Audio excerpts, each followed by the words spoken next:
नमस्कार प्रेक्षकांनो, आजच्या भागामध्ये आपण बघूया. इथे आता रागिणीला घेऊन आकाश घरी आलेला असतो. तेव्हा सगळेजण आकाशकडे आश्चर्याने बघत असतात. तेव्हा इथे आकाशला आता भूमी विचारते की आकाश, ह्या इथे काय करतायत? तेव्हा आकाश म्हणत असतो की आत्याला मी इथे घेऊन आलोय. तेव्हा भूमी म्हणते, का पण त्यांना तू इथे का घेऊन आलेस? हे बघ आकाश, त्यांना तू इथे नाही ठेवू शकत. तेव्हा राजाराम काका सुद्धा म्हणत असतात की माझा सुद्धा नकारच आहे, तू हिला इथे नाही ठेवू शकत. तेव्हा इथे पौर्णिमाला तर खूपच जास्त राग आलेला असतो. पौर्णिमा म्हणत असते की माझ्या अभिजितचा खुनी म्हणजे आकाश याच्यावरची केस या बाईने मागे घेतली. ही बाई या घरामध्ये नाही राहू शकत. तेव्हा इथे रागिनी आता खूपच जास्त गप्प तिथे उभी राहिलेली असते. तेव्हा इकडे भूमी म्हणत असते, आकाश, अरे तुला कळत नाही आहे का? अरे भावनेच्या आहारी जाऊन तू काय करतोयस? तुला कळत नाही आहे या बाईने काय केलं तू विसरलास का? अरे ह्या बाईला घरामध्ये ठेवणं म्हणजे आपल्यासाठी किती रिस्की आहे हे कळत नाही का तुला? ही बाई जळत्या निखाऱ्यासारखी आहे. हातावरती जर ठेवली ना तर हाताला चटके देत राहील आणि जर विजली तर मात्र काळं होऊन ती तोंडाला सुद्धा फासायला कमी करत नाही. कळते का तुला? त्याच्यामुळे हिला या घरामध्ये ठेवू नकोस. तेव्हा आकाश म्हणत असतो की तुला माहिती नाही आहे भूमी, तिच्याबरोबर काय काय घडलंय ते. कारण का अभि आपल्याला सोडून गेला आणि ते गिल्ट आपल्या मनामध्ये अजूनही आहे. पण जर आत्या सोडून गेली तर ते गिल्ट घेऊन मी जगू शकत नाही. म्हणून जे अभिजितचं झालं ते आत्याचं होऊ नये म्हणून तिला मी इथे घेऊन आलो आहे. तेव्हा भूमी म्हणते, नक्की काय झालं आहे? तू काही सांगशील का? तेव्हा इथे आकाश घडलेला सगळा प्रकार आता भूमीला सांगतो. म्हणजे कशा पद्धतीने गायकवाड सरांनी आकाशला फोन केला होता. मग आकाश रागिणीला शोधायला तिथे गेला.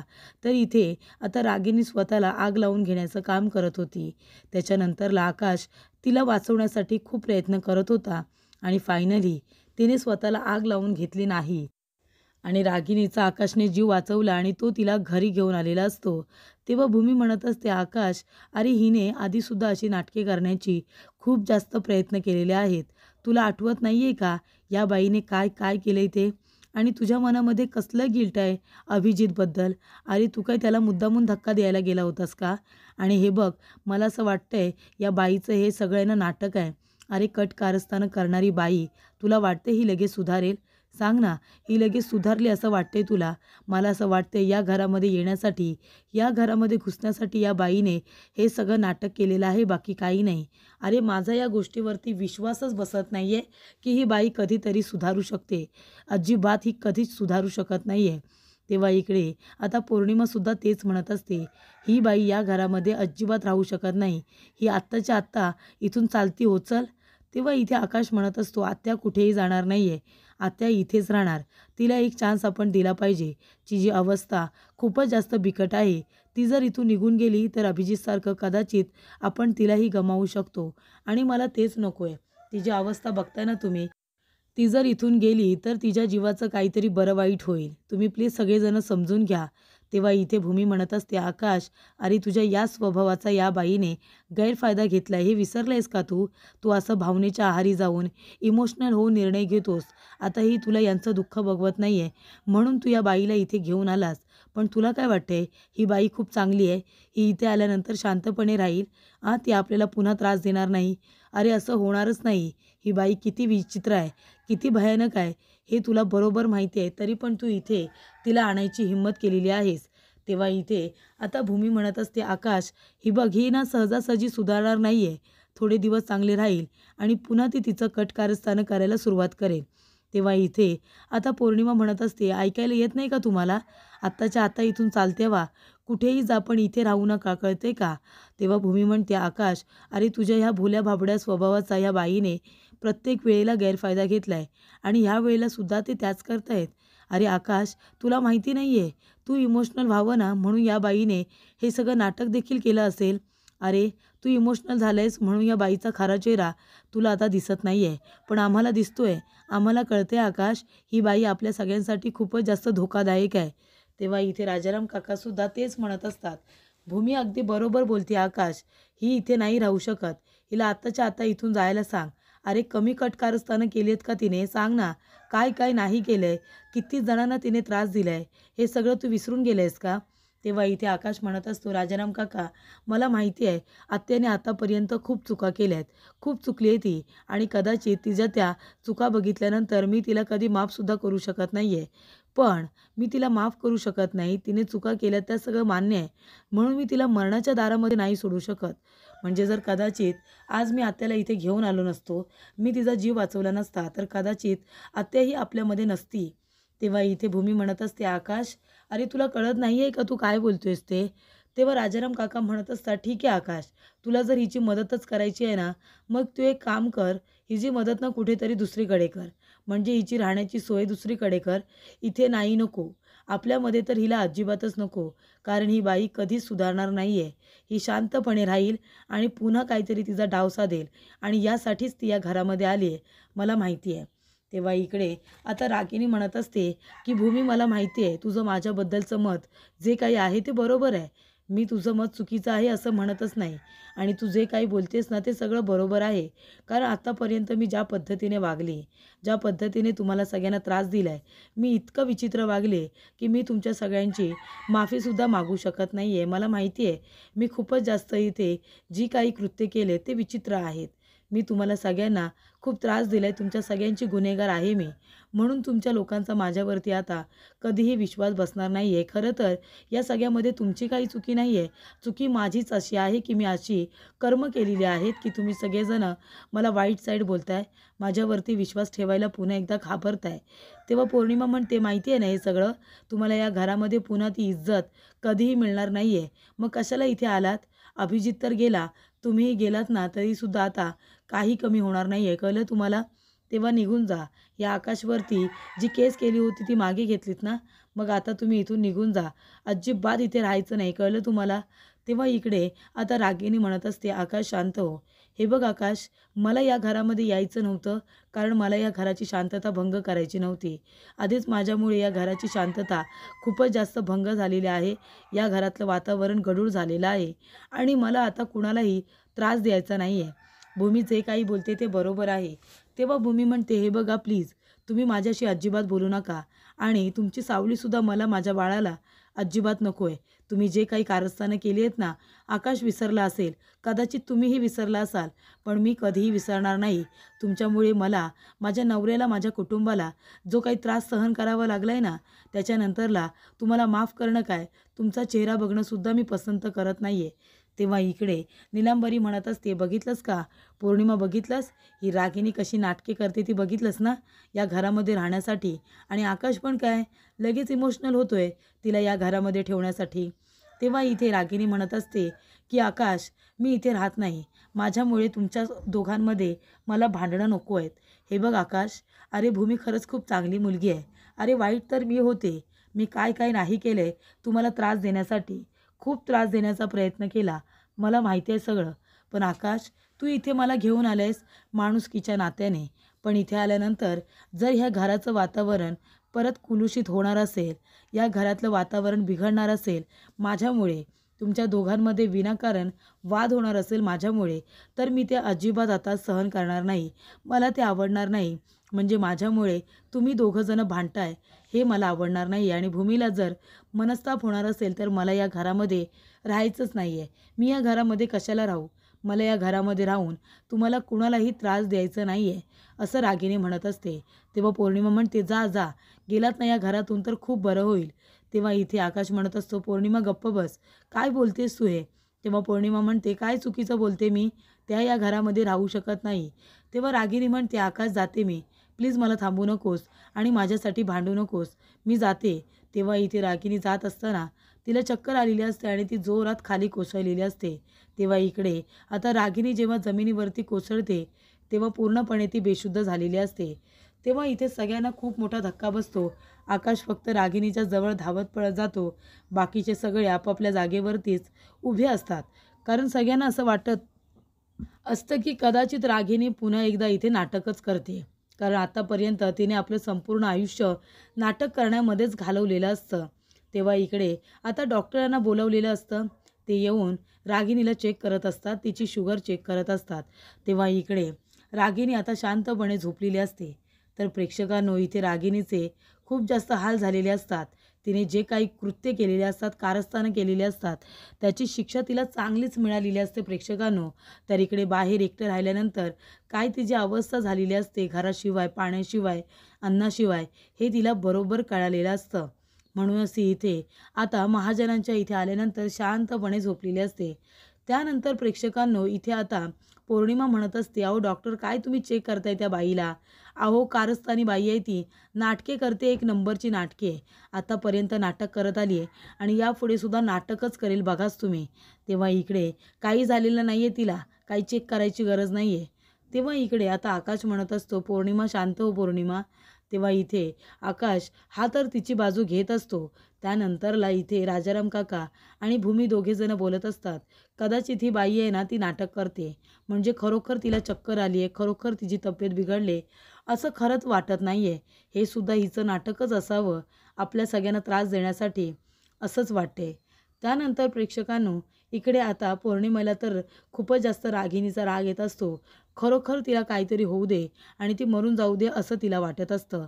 ती तिला तळतळाट देत असते. खरं तर इथे अभिजितच्या मृत्यूला रागिणीच जबाबदार आहे. कारण इथे जर अभिजितला फूस लावण्याचं काम रागिणीने केलं नसतं तर कदाचित इथे अभिजित जिवंत असता. कदाचित तो आकाशला मारण्यासाठी त्या ठिकाणी गेलाच नसता. तेव्हा इकडे त्याला जबाबदार रागिणी जरी असली तरीसुद्धा आता सगळेजण यासाठी जबाबदार आकाशला ठरवत आहेत, खास करून पौर्णिमा. त्यानंतरला इथे प्रेक्षकांनो आता डॉक्टरांनी चेक केलेलं असतं आणि डॉक्टर म्हणत असतात की हे बघा 2-3 दिवस त्यांच्या पोटामध्ये अन्न गेलेलं दिसत नाही आहे. त्यांची शुगर पण कमी झाली आहे आणि त्यामुळे त्यांच्या तब्येतीवरती हा सगळा परिणाम झाला आहे. त्यांनी 2-3 दिवस खूप हाल अपेष्टा सहन केल्यात असं वाटतंय. म्हणूनच त्यांना विकनेस आले आणि त्यांना त्याच्यामुळे चक्कर आलेली आहे.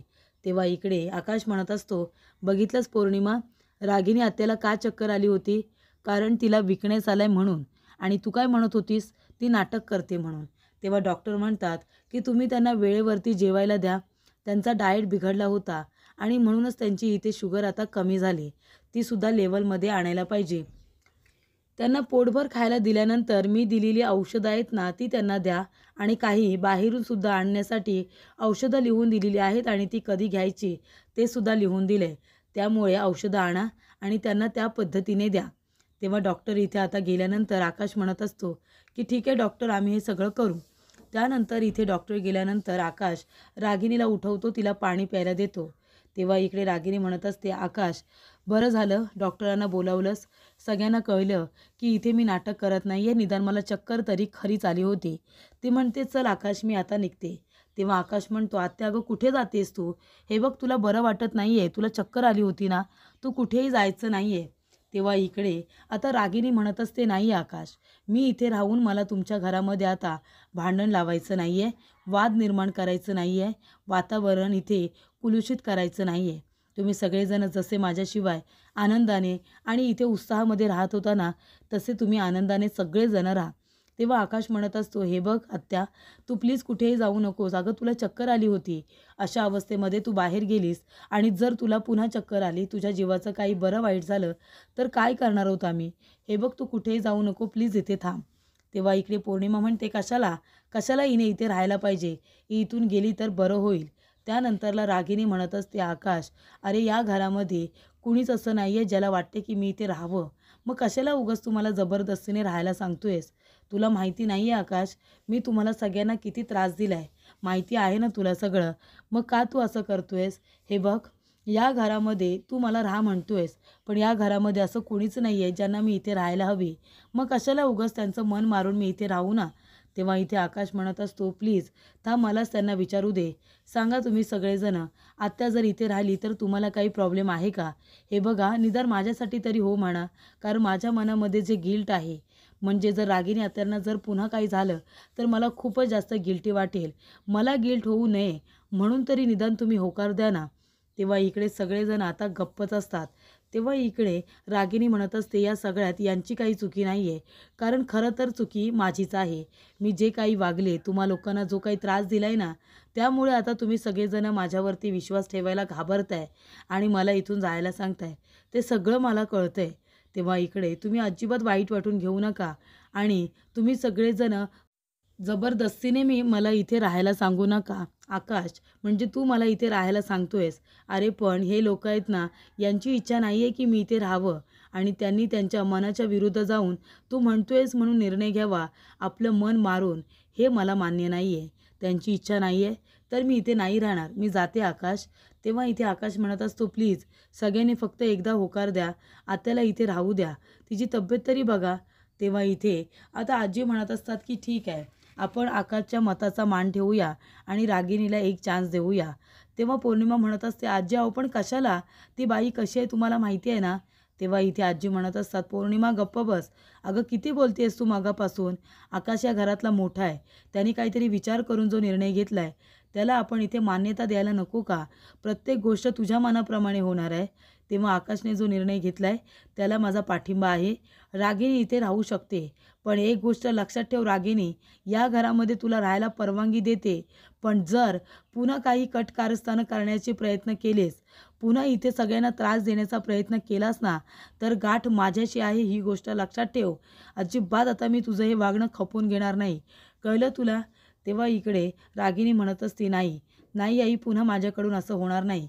तेव्हा इथे आजी म्हणत असतात, माझी नाही तर या सगळ्यांची माफी माग, या सगळ्यांची, तू खूप मोठी गुन्हेगार आहेस कळते का तुला. तेव्हा या सगळ्यांची माफी माग आणि मगच या घरामध्ये तू राहा.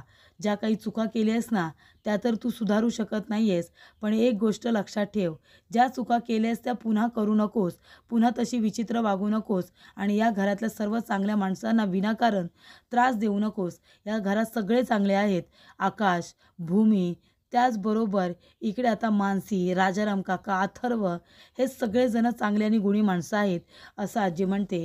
त्यामुळे या माणसांना त्रास देण्याचा प्रयत्न आता पुन्हा जर केलास ना रागिनी, तर माझ्यासारखं वाईट कुणीच नसेल, ही गोष्ट तू लक्षात ठेव.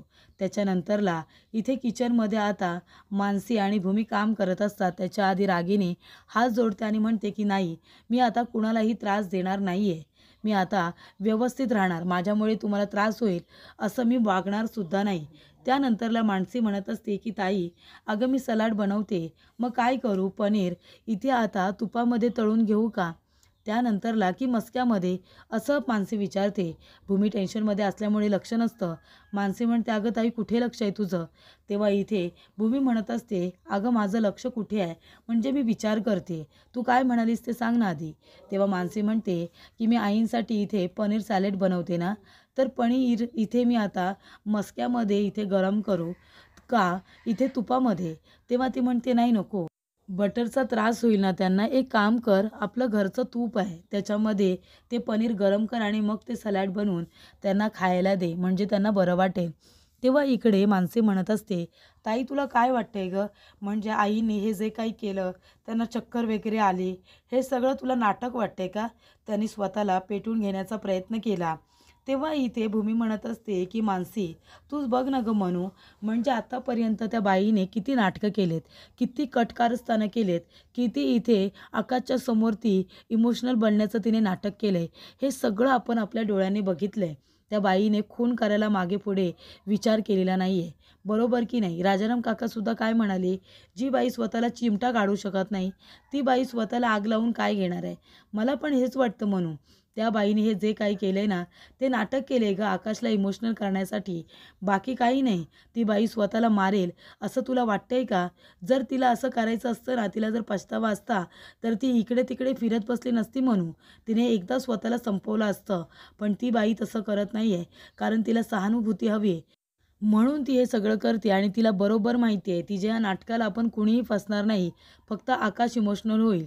या घरामध्ये आकाश एक सॉफ्ट टार्गेट आहे असं मला वाटतं, ज्यामुळे ती त्याला फसवते, गोड गोड बोलते, नाटके करते आणि मग आकाश तिला घरी घेऊन येतो.